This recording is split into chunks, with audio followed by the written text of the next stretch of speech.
You'll wake Kudlow.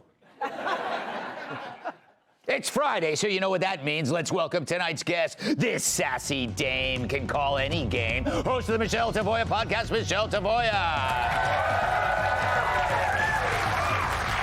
Those tariffs on steel have made him twice as valuable. Fox News contributor Johnny Joey Joe. She's dated lead singers and delivers the zingers. Host of Kennedy Saves the World podcast, Kennedy. And when he hits the weights, they say, ouch. New York Times bestselling author, comedian, and former NWA world champion. All right. Before we get to some news stories, let's do this. Yeah, the fridge opens. Greg's leftovers. It's Leftovers, where I read the jokes we didn't use this week, and as always, it's my first time reading them. So if they suck, we'll order Joe Mackey to give Jerry Nadler a sponge bath. Really don't have to order him. He kind of volunteers. The O.J. Simpson estate is set to auction off a photo of O.J. with former President Bill Clinton. One man is famous for killing his wife, and the other one for wanting to.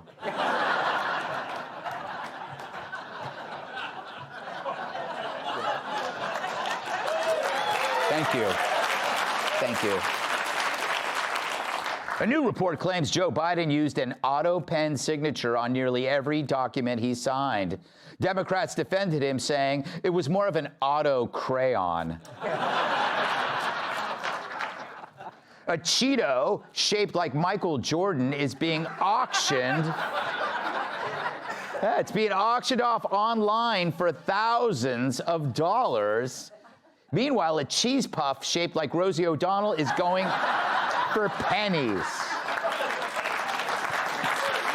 It's a normal cheese puff. Defense Secretary Pete Hegseth is considering banning beards in the military. Now I'll never be able to serve, said one woman.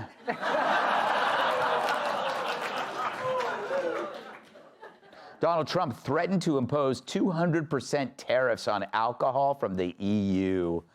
Experts predict this will not only reduce drinking, but the odds that some people will ever find anyone drunk enough to bang them. Lonely nights ahead. In the wake of Disney's woke disaster with the remake of Snow White, the star Rachel Zegler has finally landed a new role as your server at Applebee's. A shipwreck from 1892 has been found on the bottom of Lake Superior. One passenger is hoping she can recover her luggage.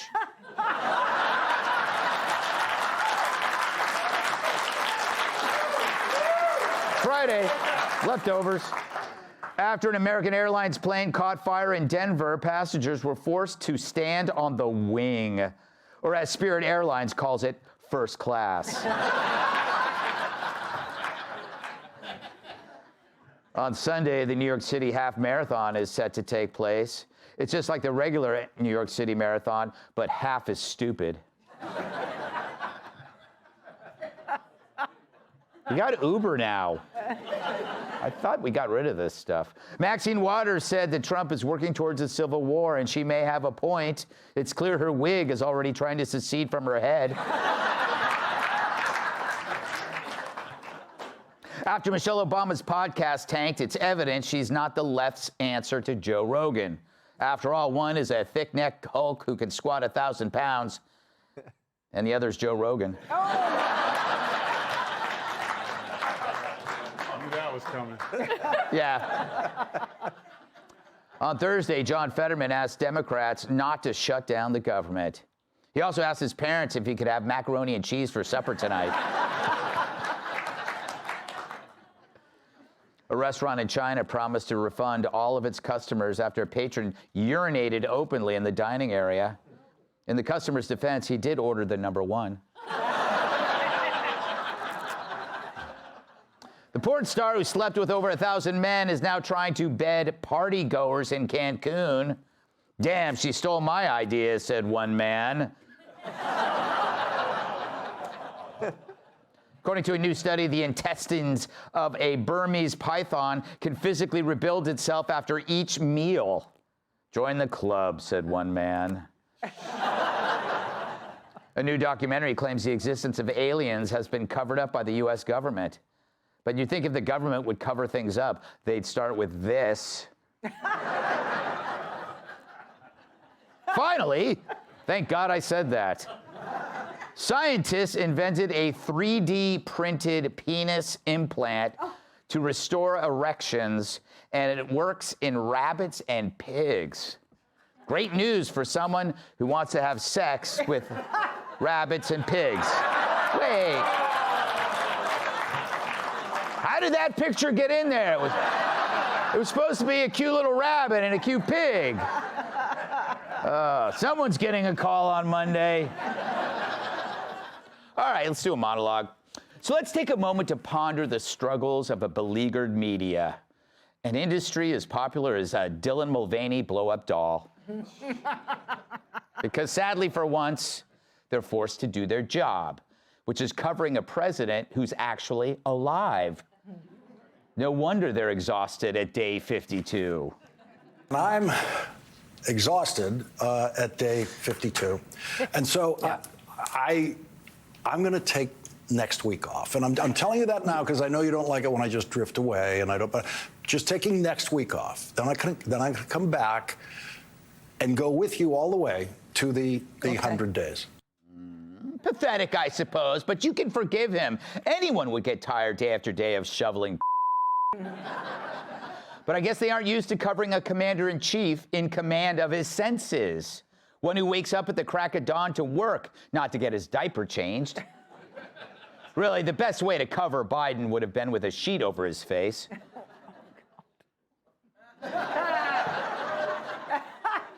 It's kind of amazing, though, that an anchor would admit on TV that he's taking a break from doing his job. Especially since MSNBC's lost so much value, it's on the reduced for quick sale table next to dented cans of green beans. But maybe it's because Larry's finally sweating. He went from lying about a dead president to lying about a real one. But when asked to tell the truth, the legacy media reacts like a vampire getting a holy water enema. However, maybe the less they report, the better.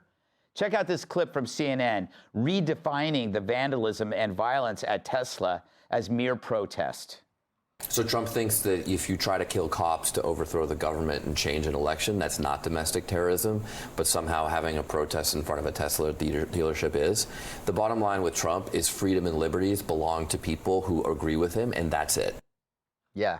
I wonder if they would feel differently if it was their car being torched. But due to plunging revenue, CNN makes them ride bikes to work. I hear the one without a seat is Anderson Cooper's. Oh. He can't afford a seat. He cannot afford a seat. He cannot. But as they marginalize violence against Tesla dealerships, you have liberals gleefully mocking Tesla's drop in stock price. It's all connected. If you justify a tax on a product, do you think consumers wouldn't think twice about buying that product, knowing it puts you at risk? It's social extortion. And it's no wonder the stock would drop. Who buys something that puts a target on their backs? It's funny. Tesla, once loved by libs, has become the new MAGA hat. If you see one, feel free to attack it.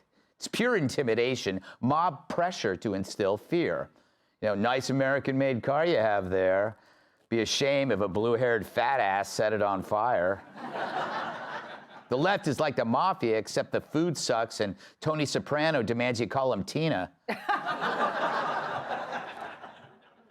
Meanwhile, Dems continue their fake and feeble coordinated protests. Dozens of House Dems took to X with the exact same posts, word for word, feigning unity for a bipartisan government funding bill. It was a hapless hive mind of idiocy. The Dems are just as lazy as the media. They can't do the work.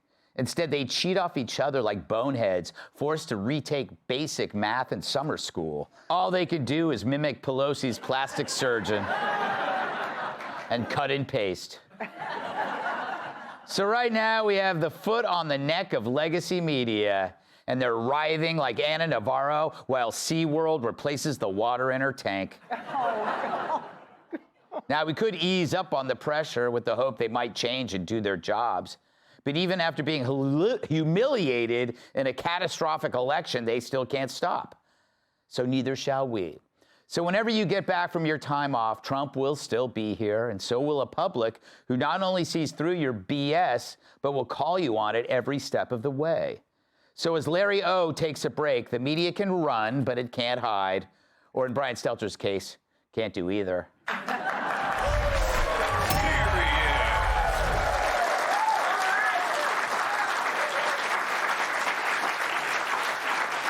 Do you think, Michelle, that Larry is tired of Trump or just tired of Trump always proving him wrong? It's just win after win after win. I think overall, whatever he's tired of, it is so freaking pathetic to see someone go on television and say, I'm exhausted and it's only day 52. But you know what? It's going to be okay. I'm only going to take the week off, Rachel. Yeah. And then I'll rejoin you. We'll get through these next 50 days together. By gosh, we'll do it. It's pathetic. It's embarrassing. And I'm not going to miss him. I don't watch that channel. There's nothing to miss there. But yeah, they are really showing their true colors of not being able to be intellectually honest about anything that's going on in Washington. It's crazy. You know, Joey, if it were any other job and you told your customers or your boss, I'm going to take a week off. Why? I'm just tired of the work. Only in the media can you act like, oh, God, doing this job is so hard. I think I have to take a break from it. When I tell people what I do for a living, I work at Fox, I talk, and it's kind of like working for a living, but it's not. Yeah. Because I'm talking to somebody who's out there running a shovel or a backhoe or doing something with their hands, So I always feel. What's a backhoe? Is that? Well. I mean, I think I met one. Your top hoe's the one you go out in public there with. You go. Oh, no. There you go.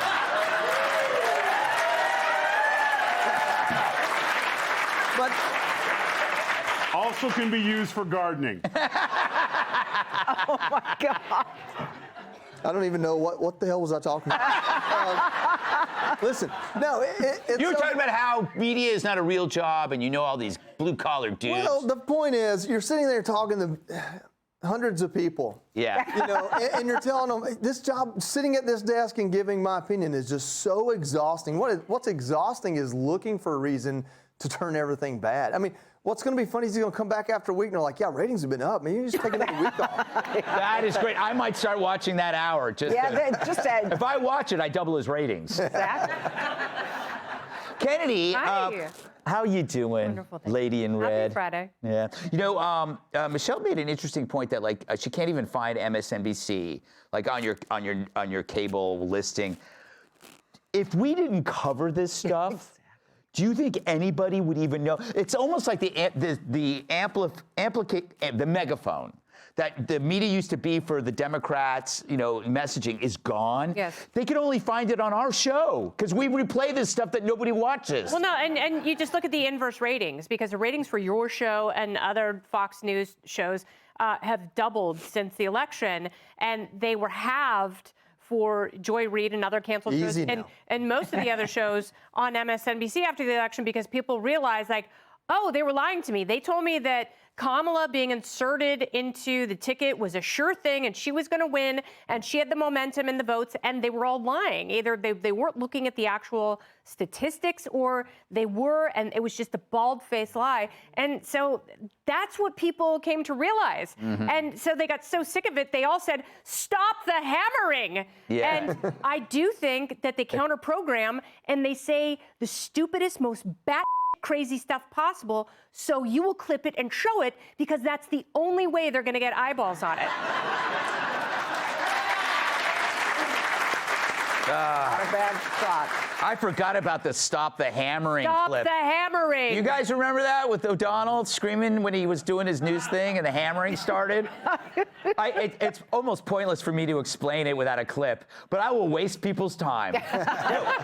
Tyrus, what takes more work, covering a live president or covering up a dead one? Because I imagine it must have been as hard for Larry to pretend that Joe Biden was fine. Well, let's just start with the beginning. First of all, this is a bunch of fake valor. Okay, he didn't just decide that he was exhausted and decide he didn't have it like that, where he could just take a week off. He had a planned vacation. Yes.